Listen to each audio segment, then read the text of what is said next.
Hello guys, new construction going on in the background there.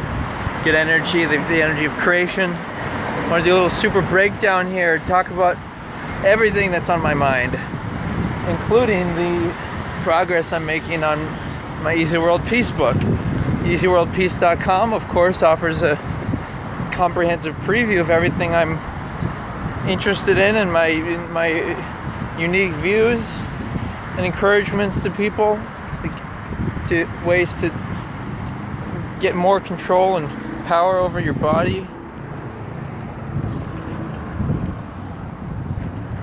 And there's a nice star there, Flower of Life.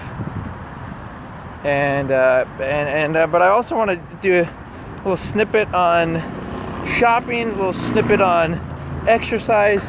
Now, the way to exercise is to probably incorporate breathing and to just get yourself in the habit. It might take 2 weeks or so of like exercising like routinely throughout the day. You always want to keep weights at near you, or you can do a set of push-ups, take cold showers throughout the day. You want to jog, if possible. And even better is a standing bike, because it's just jump on it right there, and just be careful, because what you eat can make you not want to exercise. Notice after a good run, you don't feel like eating unhealthy food, So just be aware of that too. And like for push-ups, I do a count and breathing. So what I do is I breathe in for the first one, then 2, and then breathe out on the second, third, and fourth push-up. And then I do it in series of 4. Like, I'm not slowing down between the 4th and 5th one, or the 8th and 9th one, but I'm just breathe in, 2, 3, 4, I'm breathing out, and then breathe in on 5, then breathe out on 6, 7, 8, and I have a bit of a cadence from 1 to 4 and so on.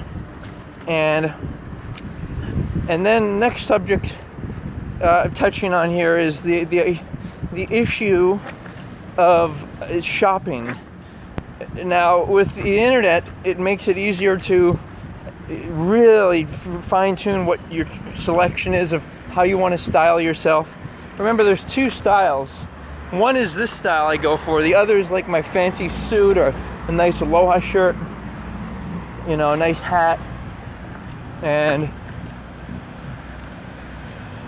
I think it's important to determine whether you want to be dressed real low-key. Action going on there, good energy. If you want to be dressed low-key, or like poor, or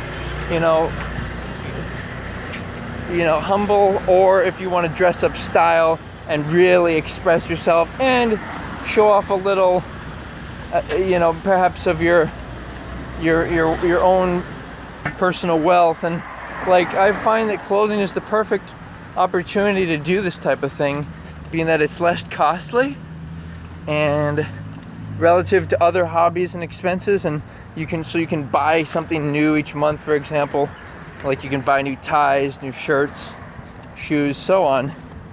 But I always take a good amount of time when I buy things. I will wait for like maybe a month or 2, and sometimes if you're on eBay and whatnot, the items will be sold, but I'll wait a month or 2 to really feel the item out and use foresight and consider, well, if I was walking around wearing this, how would I feel? Is it really me? Would I just be doing it to try to get attention, or would it really feel good for me? So be it sunglasses, be it whatever it is, really feel it out. Like, could you wear it every day? Can you afford to wear it? Here's a cotton tree, by the way. I think today we're going to pick a little cotton.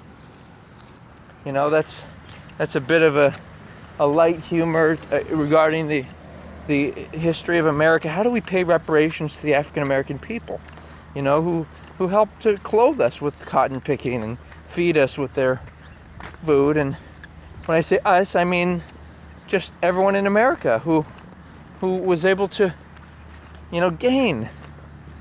What do? and then you have the Native Americans and you have the Native Hawaiian people as well. What do we do? Okay. Well, I feel there has to be an end to the idea of, well, these people are entitled to something.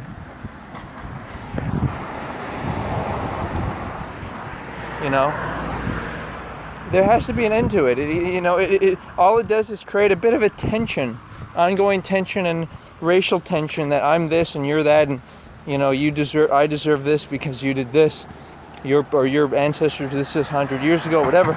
So I think we need to do like a final payment plan, and I think we could do it by giving them tokens for American-made products. So like special tokens or significant discounts on vehicles or other American-made products and services. And in that way, we'd stimulate the economy. We'd get people in a higher level of society, like, for example, maybe a people who wouldn't be able to afford maybe a kitchen upgrade or a vacation or a nicer car, whatever. Now they can, and now they have it, and it allows them to experience a higher standard of living, and then they gravitate towards that and they get excited about it. Like, you just need, we need to expose each other to the better things in life. Like me dancing on the street, I'm exposing people to fun and joy. Me dressing up well, I'm kind of exposing people to more sophisticated style and whatnot. Or people visiting another place, they realize, wow, the world is like this.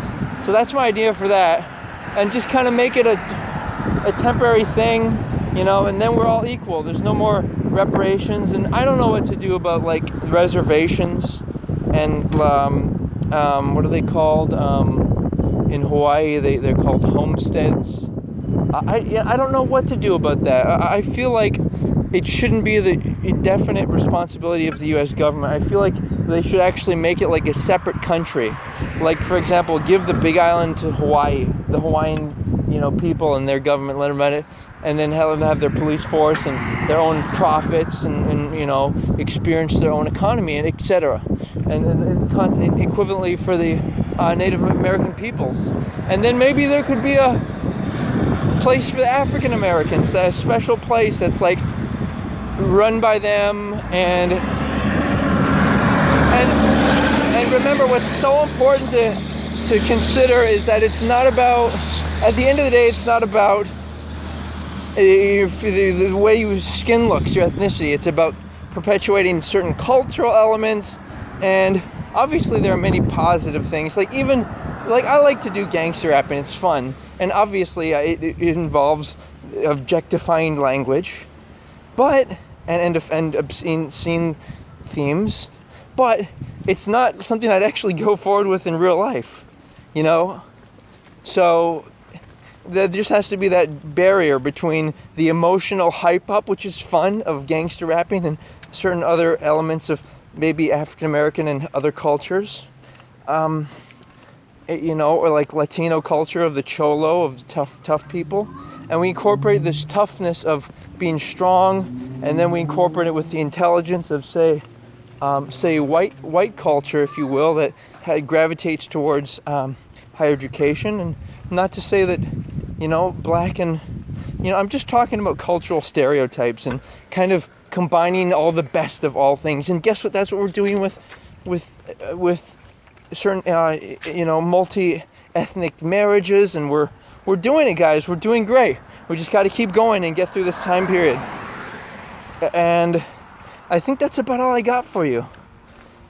Do I have anything else for you here as far as my breakdown? Well, my book's going along well. I'm just constantly coming up with these ideas of celebration and focus on the vagina for the culture of humanity, because I think there's these kind of emphasis on like the misogynistic men objectifying women, maybe talking about breasts, whatnot, misandrous women objectifying men, talking maybe penis, whatever. It's not nice. when people say that, I ask, well, is that a social social and friendly statement, or is it an competitive and rude statement? And then, I encourage people, want what you want. Different body types, different characteristics, different features, different personalities.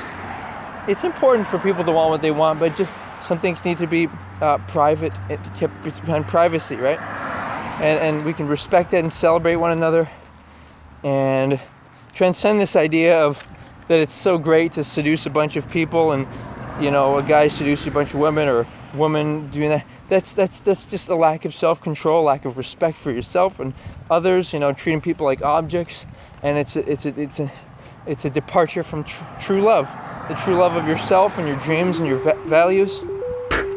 So let's transcend that. Let's go into true love, guys. Aloha.